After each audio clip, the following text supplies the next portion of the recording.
Hello again, Year 11. This is our third lesson on rates of change. So far in this topic, we have reminded ourselves how we find the gradient of a straight line.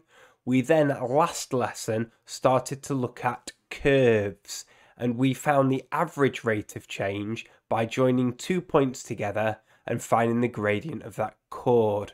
Well, today we're going to go one step further and find the instantaneous rate of change at any point.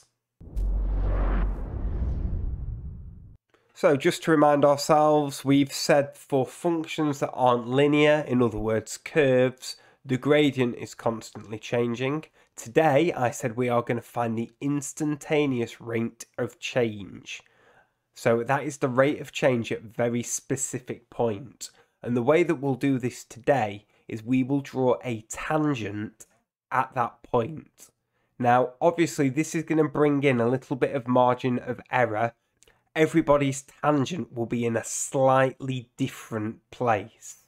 So when you mark your work, when you look at my examples, you might find there is a slight difference between where I'm putting my line, where your line is. So obviously, don't just copy immediately my calculations if it doesn't quite fit for your line.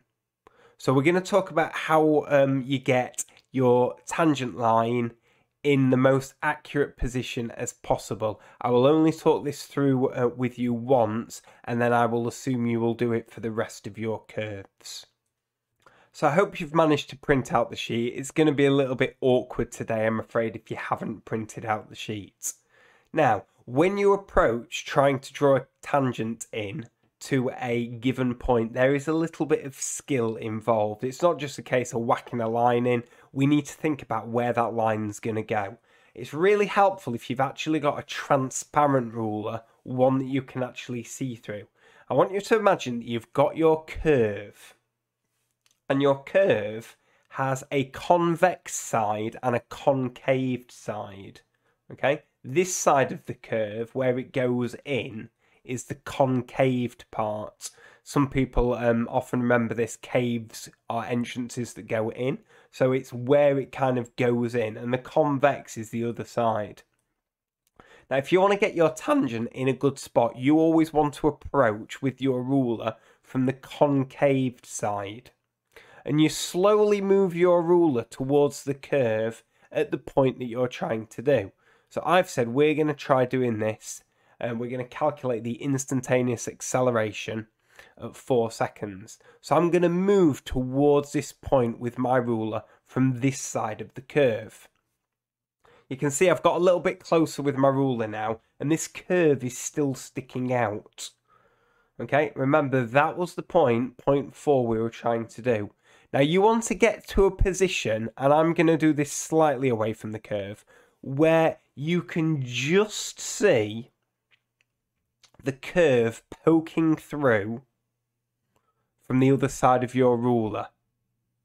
Okay? And notice that the slant now of my ruler is almost matching perfectly the curve that is poking through. I'm just going to move it a teeny tiny bit further and draw my line in. So the red line now is going to represent where I think the best tangent is at 4 seconds. And I'm going to remove my ruler now. So that is the line that I'm going to find the gradient of. Now the questions that you do are going to be a little bit easier for you to read off the graphs, because I've actually put some of the questions on more graph paper so you can read the squares more accurately. But as you would do with any gradient, if you're trying to work out the gradient of the line, you're wanting to pick some points that you can read off accurately. And it seems to go through that point there. So I'm going to use that point. And it seems to go through this point right on the x-axis. Now, the further apart the 2 points that you can choose for your gradient, the more accurate again your result will be for your gradient. So don't pick 2 points that are really close together. Draw your whole line in, and then try and pick 2 points that are a reasonable distance apart. Well, we now know how to find the gradient. We drop a vertical.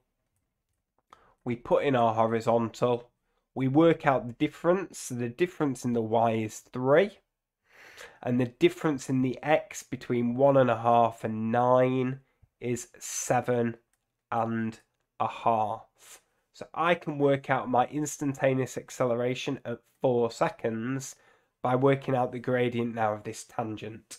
So I need to do 3 divided by 7.5. And again, most of the time, because you're putting your own line in, these answers won't be very nice, so you'll need to use some sensible rounding.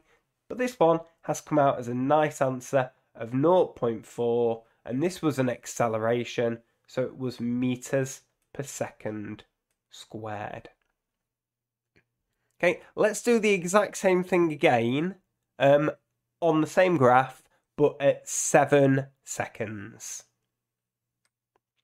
So you can see I've put my ruler in. It's just poking out ever so slightly at 7. And I've got my tangent line. Okay, now if this is getting a little bit in the way of your previous one, not to worry, just do your best. Now, are there any nice values that I can pick on this line? Not particularly. And this is why using graph paper rather than squared paper is incredibly important, because I'm going to have to do a little bit of an approximation here, and that's going to bring in a teeny tiny bit more error. So I'm going to pick the furthest 2 points apart.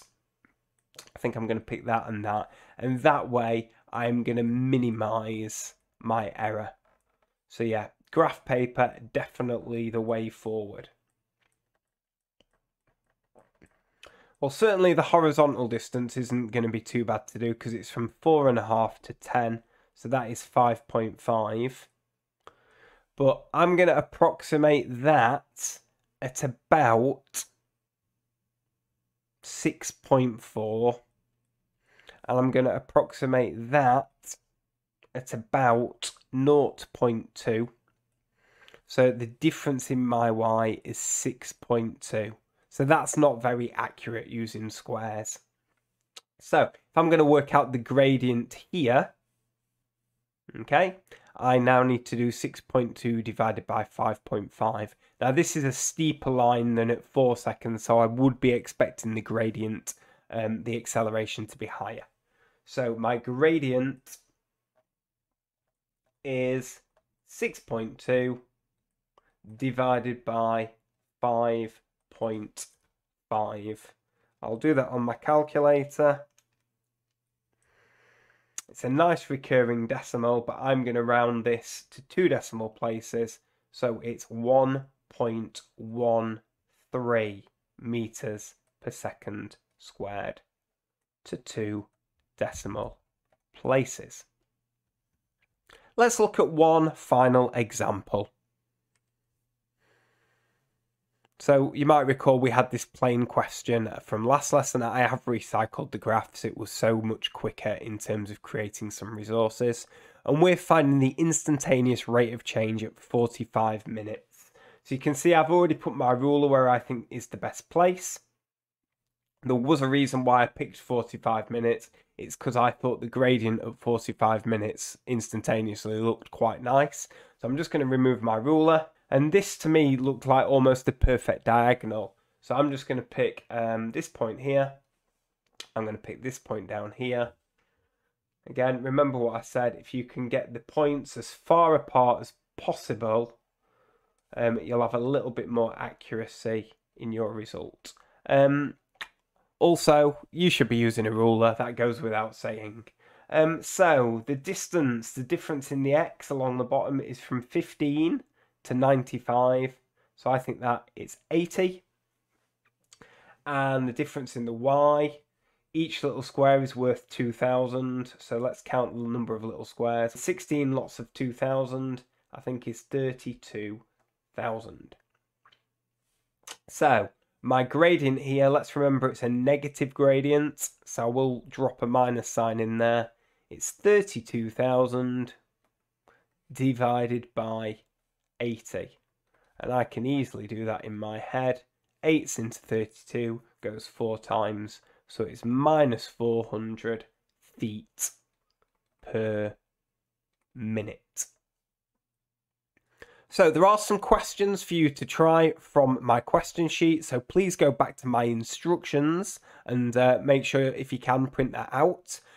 Draw on your tangents super clearly. Show you're working out for your gradient. But when it comes to checking your answers, remember to use a little bit of a margin of error, because you will not have your lines in the exact same place as me. Your answers should be similar, but they will not be identical.